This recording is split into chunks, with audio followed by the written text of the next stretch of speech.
नमस्कार छात्रों, कोशिका विज्ञान पढ़ रहे हैं हम। और इससे पहले हमने कोशिका में जीवद्रव्य के बारे में पढ़ लिया था। आज हम कोशिका के बारे में पढ़ना शुरू कर रहे हैं। कोशिका को पहले आप समझ लीजिए, कोशिका क्या होती है। कोशिका मतलब सेल।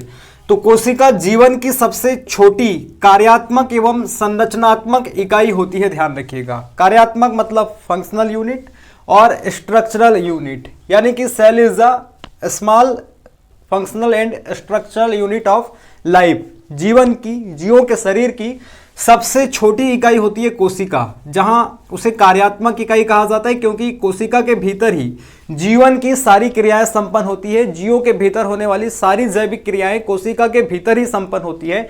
इसलिए कोशिका को कार्यात्मक इकाई कहा जाता है, कार्य करने वाली इकाई कहा जाता है। फिर इसी प्रकार से शरीर की संरचना बनाने वाली या जीवों के शरीर की संरचना बनाने वाली इकाई भी कोशिका होती है। इसीलिए इसे संरचनात्मक इकाई भी कहा जाता है। जैसे एक बिल्डिंग या एक घर जो है एक एक ईंटों से मिलकर के बना होता है, उसी प्रकार से किसी भी जीवों का शरीर एक एक कोशिकाओं से मिलकर के बना होता है। तो कोशिकाओं के मतलब जीवों के शरीर की सबसे छोटी इकाई होती है कोशिका। इसलिए ये कार्यात्मक और संरचनात्मक इकाई होती है, ये आपको ध्यान रखना है। इसके अलावा आप ध्यान रखिएगा, एंटोन वान लीवेनहॉक नामक वैज्ञानिक ने ही पहली बार कोशिका को देखा था और इसके बारे में उन्होंने वर्णन किया था।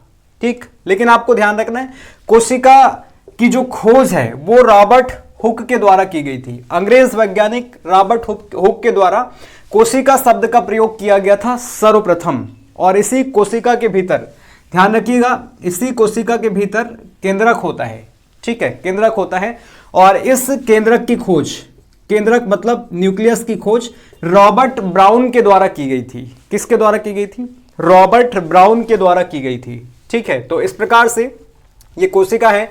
और कोशिका के अध्ययन के विज्ञान को ही साइटोलॉजी कहा जाता है। साइटोलॉजी कहा जाता है, यानी कि साइटोलॉजी के अंतर्गत कोशिका विज्ञान का अध्ययन किया जाता है। सिंपल सी बात है। इसके अलावा आपको ध्यान रखना है, मानव शरीर में सबसे लंबी कोशिका तंत्रिका तंत्र की कोशिका होती है। तंत्रिका तंत्र किसे कहा जाता है? Nervous system. तो ये जो मानव शरीर का जो ऊपरी हिस्सा आप देखेंगे मस्तिष्क वाला, तो मस्तिष्क जो है पूरा तंत्रिका तंत्र का ही हिस्सा है। जो तंत्रिका तंत्र है वो हमारे बॉडी को या जीवों के बॉडी को नियंत्रित करने वाला तंत्र होता है। आगे हम जब पढ़ेंगे मानव ह्यूमन सिस्टम्स के बारे में, तो आप वहाँ तंत्रिका तंत्र के बारे में भी पढ़ेंगे और ब्रेन के बारे में भी पढ़ेंगे, मस्तिष्क के बारे में भी पढ़ेंगे। तो हमारे मस्तिष्क में जो है वो कोशिका जो होती है उसे तंत्रिका कोशिका कहा जाता है। तो तंत्रिका तंत्र की जो कोशिका होती है वो मानव शरीर में सबसे लंबी कोशिका होती है। ठीक, इसी प्रकार से सबसे छोटी कोशिका माइकोप्लाज्मा गैलीसेप्टिकम जीवाणु की होती है, ये ध्यान रख लीजिएगा। और सबसे बड़ी कोशिका शुतुरमुर्ग के अंडे की कोशिका होती है। ऑस्ट्रिच एग, शुतुरमुर्ग के अंडे की कोशिका सबसे बड़ी कोशिका होती है। यहाँ पर आप देखेंगे तो कोशिकाओं का जो औसत संगठन है, यानी कि कोशिकाओं के भीतर कौन कौन सी चीजें होती हैं, तो औसत संगठन में आप देख लीजिए अवयव के रूप में और कुल कोशिकीय भार का प्रतिशत। तो यहाँ पर आप देखेंगे तो जल 70 से 90% होता है कुल कोशिकीय भार का प्रतिशत में, और प्रोटीन 10 से 15% होता है, कार्बोहाइड्रेट 3%, लिपिड 2%, न्यूक्लिक अम्ल न्यूक्लिक एसिड 5 से 7% और आयन 1%। ठीक, तो ये यहाँ पर कोशिका के बारे में आपने एक साधारण सी जानकारी देख ली है, सिंपल सी जानकारी देख ली है। इसे आप स्क्रीनशॉट ले सकते हैं। ये कोशिका के बारे में आपने पढ़ लिया। कोशिका यानी कि जो जीवन की सबसे छोटी कार्यात्मक और संरचनात्मक इकाई होती है कोशिका। स्क्रीनशॉट आपने ले लिया होगा। इसके अब आगे आप देख लीजिए कोशिका सिद्धांत के बारे में, सेल थ्योरी के बारे में। तो कोशिका सिद्धांत क्या कहती है कोशिका के बारे में, इसे भी आपको थोड़ा सा यहां पर समझ लेना है।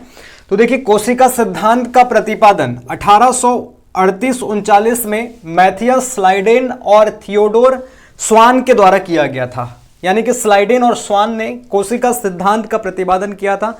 लेकिन ध्यान रखिएगा, ये शुरुआती चरण में ये बताने में ये असफल रहे कि नई कोशिकाओं का निर्माण कैसे होता है, मतलब कि नई कोशिकाएं कैसे जनरेट होती है, कैसे नई कोशिकाओं का निर्माण अंगों में होता है, जीवों के शरीर में होता है, वो बताने में स्लाइडेन और स्वान असमर्थ रहे। वो ये नहीं बता पाए कि नई कोशिकाओं का निर्माण कैसे होता है। पहली बार रडोल्फ विर्चो ने 1855 में स्पष्ट किया था कि कोशिका विभाजित होती है, डिवाइडेड होती है, और नई कोशिकाओं का निर्माण पूर्व स्थित कोशिकाओं के विभाजन से ही होता है। यानी कि पूर्व में जो कोशिकाएं शरीर में होती हैं, उन्हीं कोशिकाओं से विभाजन के पश्चात नई कोशिकाओं का निर्माण होता है। ऐसा किसने बताया था? रुडोल्फ विर्चो ने 1855 में।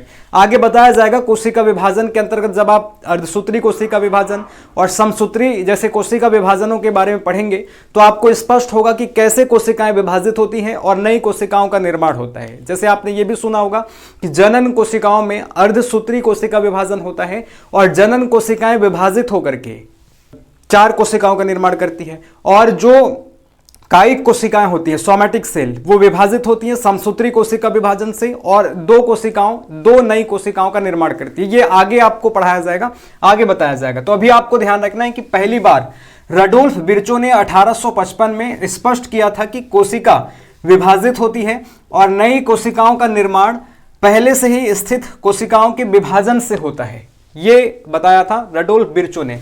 कोशिका सिद्धांत की कुछ मुख्य बातें हैं, ये मुख्य बातें 3 पॉइंट में हैं, इनको भी आप ध्यान रखिएगा। इसमें कहा गया है कि सभी जीव कोशिका व कोशिका उत्पाद से बने होते हैं, यानी कि प्रकृति में जितने भी जीव हैं वो कोशिका से बने होते हैं या कोशिका उत्पाद से बने होते हैं। दूसरा पॉइंट ध्यान रखिएगा, सभी कोशिकाएं पूर्व में स्थित कोशिकाओं से निर्मित होती हैं। सभी कोशिकाएं पूर्व में स्थित कोशिकाओं से निर्मित होती हैं, जैसा कि भी मैंने समझा दिया है। और यहां पर तीसरे पॉइंट में आप ध्यान रखिएगा, कोशिका का निर्माण जिस क्रिया से होता है उसमें केंद्रक मुख्य अभिकर्ता यानी क्रिएटर होता है। ठीक है, तो कोशिका के भीतर जो केंद्रक होता है वो कोशिका के निर्माण की प्रक्रिया के समय मुख्य अभिकर्ता की भूमिका निभाता है, क्रिएटर की भूमिका निभाता है। ये कोशिका सिद्धांत में कही गई बातें हैं, इनको भी आप ध्यान रखिएगा।